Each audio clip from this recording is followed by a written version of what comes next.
High protein cottage cheese bagels may be a trend, but I'm telling you, you're gonna wanna make this recipe on repeat. They are crispy on the outside, they're light and fluffy in the center, and you only need 5 ingredients to make them. Flour, cottage cheese, baking powder, an egg, and some everything bagel seasoning. Now, if we have not met, I'm Dani Spies. I'm an eating psychology and weight loss coach and the host of Clean and Delicious, where we make healthy eating fun, delicious, and doable. Now, I'm going to tell you, I am not really a make homemade bread kind of girl, but I am slightly obsessed with cottage cheese. So I really wanted to try this viral cottage cheese bagel recipe. And I have to tell you, I was pleasantly surprised. I've tried other TikTok recipes in the past that really fell flat, but this one is worth making, and they are surprisingly easy. So I'm gonna start by preheating the oven to 375 degrees Fahrenheit, and I'm gonna line a rimmed baking sheet with some parchment paper and set that aside. Then into a nice big bowl, I'm gonna combine 1 cup of unbleached all-purpose flour with 2 teaspoons of baking powder. Now, for those who are looking for a gluten-free alternative, I did test this recipe with oat flour and with a gluten-free baking flour mix, and both of them work. The flavor is there, but it does result in a bit of a denser bagel. They are good, but they're just not as light and fluffy as they are when you make them with the all-purpose flour. Next up, we have the cottage cheese. Now, I'm using 1 1/4 cup of a low-fat cottage cheese. I'm a big fan of the brand Good Culture. It's really rich and thick and creamy. It has great flavor, but you can of course use any cottage cheese brand that you have on hand or that you love. Do note, if whatever brand you're using seems to be watery, take the time to strain it. This way that extra water will drip out, because this is just gonna make for a better texture once the bagels bake up. Now, I have also seen some people like to blend the cottage cheese before they add it to the flour mixture.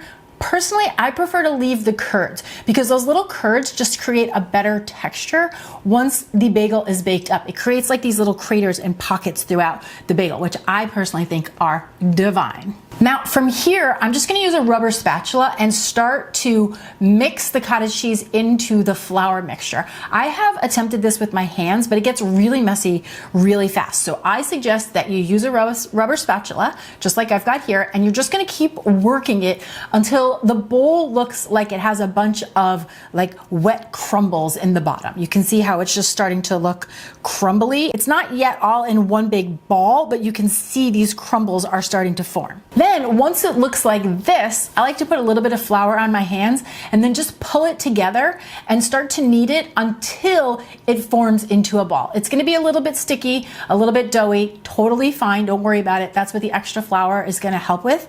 And you want to knead this as little as possible, but enough that it comes together in a ball, just like this. And you're gonna see that it looks and it feels a lot like pizza dough. So I'm gonna transfer this onto my cutting board, but first I'm gonna add a little bit of flour. So whatever surface you're working on, just put a little flour at the base, place the dough on top, and then you're just gonna shape this until you have a ball. It shouldn't take too much work or effort. And we're gonna cut this into 4 equal pieces. Now, you can of course do this with a sharp knife, but if you have a bench scraper like I have here, it's just a very fun and effective tool. All right, now from here, I'm gonna take each of these one at a time, and the first thing I'm gonna do is shape it into a nice round ball, kind of like you're making a meatball. And then I flatten it out. You wanna start to kind of shape it into like a bagel, like a ball-like disc. And then I like to take my thumb and my pointer finger or my middle finger and just kind of squish right in the center from the top and the bottom to make a hole in the center, okay? This is gonna be like the hole in the bagel. And then you wanna gently stretch the hole open, okay? Because the bigger the hole, the better, because once the bagels bake up, they kind of fluff up and they come into the center. So if the hole is really small, your bagel's gonna look like a roll once it's cooked up, which really is not a big deal. It's still gonna taste the same. But if the hole is stretched from the beginning, it's gonna look more like a bagel once they bake. Once I've got it looking like a bagel, I'm gonna lay that onto my prepared baking sheet, and I'm just gonna repeat that until I've got all 4 bagels shaped and ready to go.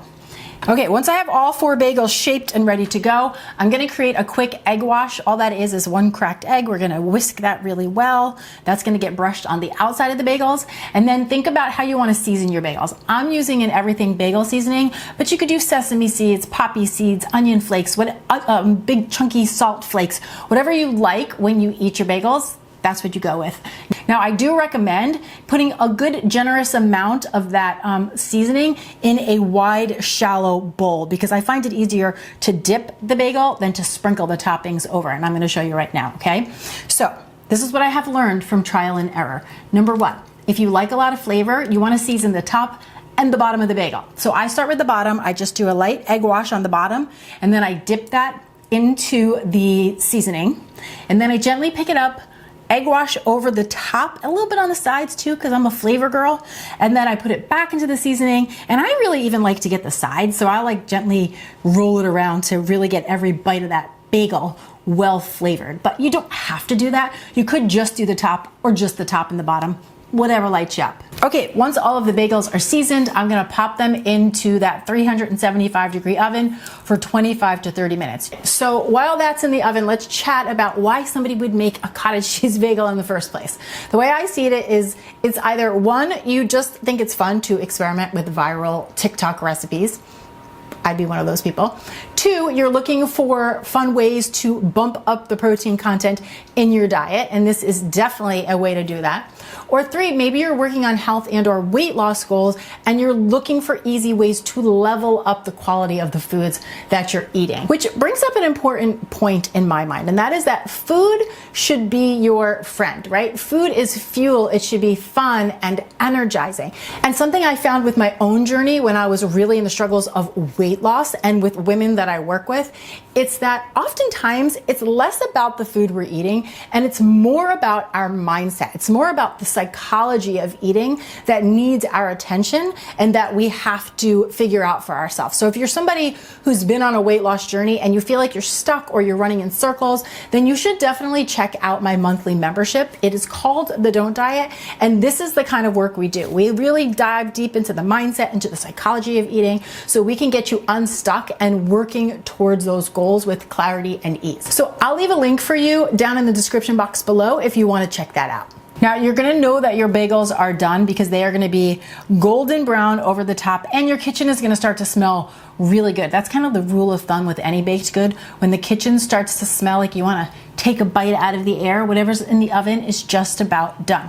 So you wanna take them out, let them cool. You wanna at least let them cool enough for you to handle them.